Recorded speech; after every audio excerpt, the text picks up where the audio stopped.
यूं तो आपने हजारों सेवक देखे होंगे, लेकिन नांगलोई के अगर कॉलोनी के प्रधान प्रदीप कुमार एक ऐसे सेवक हैं जो गौ माता के लिए दिन रात सेवा करते हैं।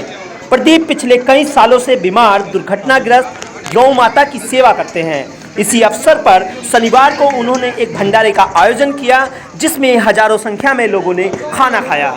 नमस्कार, आप देख रहे हैं time India TV news network और इस समय हम मौजूद हैं नांगलोई में, जहां पर हमारे साथ प्रदीप कुमार जी मौजूद है। आपने आज तक पशु पक्षी या और चीज़ों की सेवा करता हुए देखा होगा या इंसानों की सेवा करते हुए देखा, लेकिन ये अद्भुत नज़ारा है जो कि एक गौ माता की सेवा करते हैं, जो कि काफ़ी लंबे समय से ये सेवा करते आ रहे हैं। और आज इसी उपलक्ष्य में इन्होंने एक भंडारा भी आमंत्रित किया है। सीधा उन्हीं से हम बात करेंगे। प्रदीप जी, क्या ये सेवा और कब से आप चला रहे हैं? जय गौ माता की भाइयों, सबसे पहले तो मैं आपका धन्यवाद करता जो आप अपना कीमती समय निकाल के यहाँ पे आए, आपका बहुत बहुत धन्यवाद जी। प्रदीप जी, ये गौ माता की सेवा को लेकर के जो आपके क्या क्या सेवाएं आप देते हो, कैसे कैसे, वो सब बताइए था। ये जी गौ माता की सेवा करते हैं। हमारे पास कॉल आती है, एक्सीडेंटल है, बीमार है या फिर ब्याही हुई गायें हैं, ये कॉल करते हैं जी हम। इनको उठा के अपने पास एम्बुलेंस है, हॉस्पिटल लेके जाते हैं।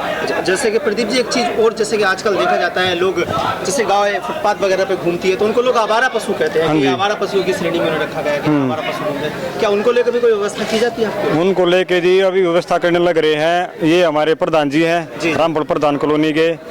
हम मीटिंग करते रहते हैं और इनका ये हम करने लग रहे कि कोई हमारे को जगह मिल जाए। इसके साथ साथ जो लावारिस गाय घूम रही है, गौवंश है, इसको हमें एक दो जगह मिलेगी हमारे को, उस जगह में हम इसको एकत्रित करेंगे।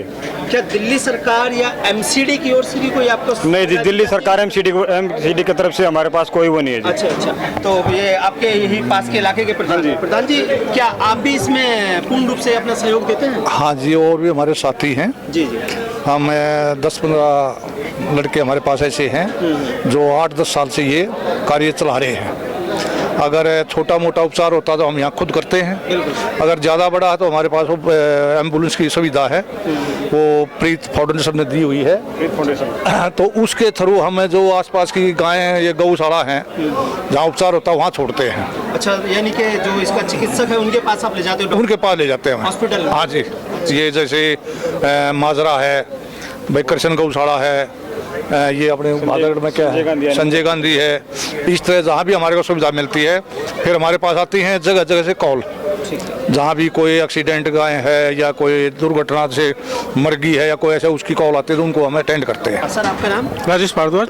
राजेश जी, जैसा कि आज इन्होंने भंडारा किया है गौ सेवा को लेकर, तो क्या आपका भी कुछ ना कुछ गौ के प्रति कुछ ना कुछ सद्भावना तो? बिल्कुल बिल्कुल बिल्कुल, तन मन से मैं तो ये संदेश देना चाहूँगा हर हिंदू भाई को, हर किसी को गाय की सेवा करनी चाहिए।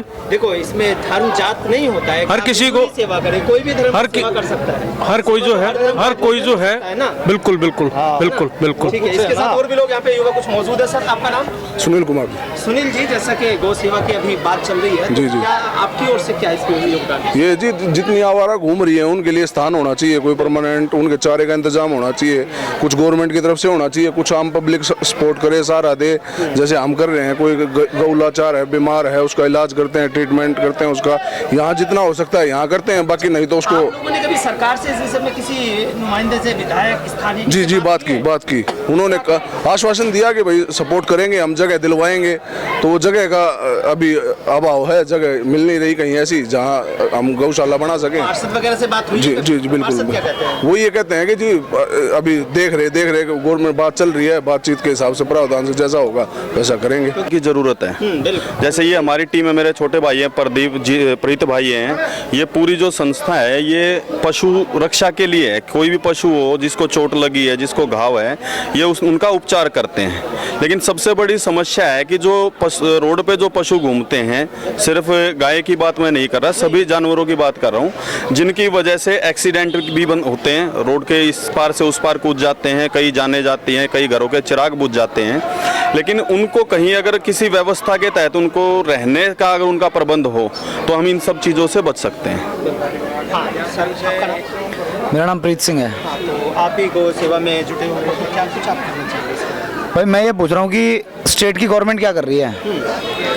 सड़क पर घूमने वाले सभी घुमंतु पशुओं के कर रहे हैं, सरकार से कर रहे हैं? भाई, मीडिया का काम है, आपके जन जागृति का काम मीडिया का काम है। सरकार से आपका सवाल है कि भाई मेरी बात सुनो, सड़क पर घूमने वाले प्रत्येक घुमंतु आवारा पशुओं के रखरखाव की, उसकी चिकित्सा की, उसके भोजन की, उसके रहन सहन की जिम्मेदारी नगर निगम और नगर निकाय की है। मैं सबसे पहले तो प्रदीप जी और उनकी पूरी टीम को बड़ा दिल से आभार प्रकट करता हूँ, उनको धन्यवाद करता हूँ।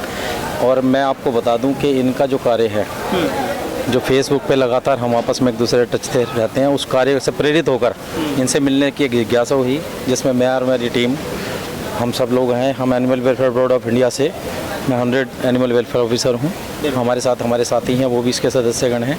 तो एक मन के अंदर एक इच्छा प्रकट हुई कि भाई एक बार ऐसा है कि हम लोग ही 1 से 4, 4 से 10 होंगे, और अगर एक दूसरे का संगठन भारी मजबूत होगा तो हम लोगों को अपने साधन खुद उपलब्ध करा सकते हैं। जिसकी ज़रूरत पड़ेगी उसके लिए हम प्रशासन से, सरकार से इसके लिए अपनी आवाज़ उठा सकते हैं, उस पर कर सकते हैं। लेकिन मैं हर जितना भी आपके माध्यम से लोगों से कहना चाहता हूँ कि देखिए, कोई भी जानवर है, ये बेजुबान है, ये अपना दर्द मुंह से नहीं बता सकते, और अपने दुख दर्द को आदमी खुद जानता है, मुंह से कह सकता है, कुछ मांग सकता है, लेकिन ये कुछ नहीं कर सकते, ये सिर्फ करा सकते हैं। तो इनकी जितनी भी आप मदद कर सकते हैं, कोई तन से, कोई मन से, कोई धन से कर सकता है, और कुछ नहीं तो कम से कम इतना तो हर कोई कर सकता है कि एक बड़ा, मैं सारे भाइयों को एक अपनी छोटी सी एक बात रखने की चाहूँगा, अगर आपको अनुमति एक वो हो तो, कि कोई जैसे कोई पक्षी किसी पेड़ में फंस जाता है, या कोई गाड़ी से कोई इंजर्ड गाय हो जाती है, या जैसे अब ये लोगों की तो इनकी तो दिन रात की सेवा को मैं देखता हूँ कि भैया तो एम्बुलेंस सेवा से अपने आप कर रहे हैं, लेकिन कुछ लोगों के पास ऐसे साधन प्राप्त नहीं होते। तो मैं एक बड़ी सीधी सी एक गुजारिश करता हूँ कि जितने भी पेड़ हैं, जैसे उसमें कोई मांझे में कोई पक्षी फंस जाता है, तो 101 101 नंबर फायर ब्रिगेड का है, ये अटैच है। इसके अंदर कोई भी आदमी ऊंचाई पे चढ़ने का रिस्क ना ले, पहली चीज़, क्योंकि ऊंचाई पे चढ़ने से उसको चोट भी लग सकती है। 101 पे आप कॉल कीजिए, वो एम्बुलेंस आएगी, वो उस पक्षी को उतारेगी भी, उसको हॉस्पिटलाइज भी कराएगी। और प्रदीप भाई जी को मैं कहूँगा कि ये बड़े सौभाग्यशाली हैं जो इनके पास ऐसे साथी हैं, और हम लोग भी इनके साथ जुड़ पाए हैं। बहुत अच्छा इन लोगों ने एक इनिशिएटिव लिया है, और प्रीत भाई जी के जो पॉइंट ऑफ व्यू था उसको भी मैंने सुना, बहुत बढ़िया था उनका पॉइंट ऑफ व्यू कि भाई जितनी भी ये रोड पर चलने वाली गायें हैं, और आपका पॉइंट ऑफ व्यू था कि भाई गाय का दूध निकालने के बाद उसे छोड़ देते हैं, उनके ऊपर भी सरकार एक कानून बनाए और उनको एक सही जगह मिले, और कानून के साथ साथ हम लोगों को भी आपस में ये चीज़ सोचनी चाहिए। जैसे कि गाय इंजर होती हैं सर, उसके लिए कोई करके राजी नहीं, कोई कुछ करता नहीं।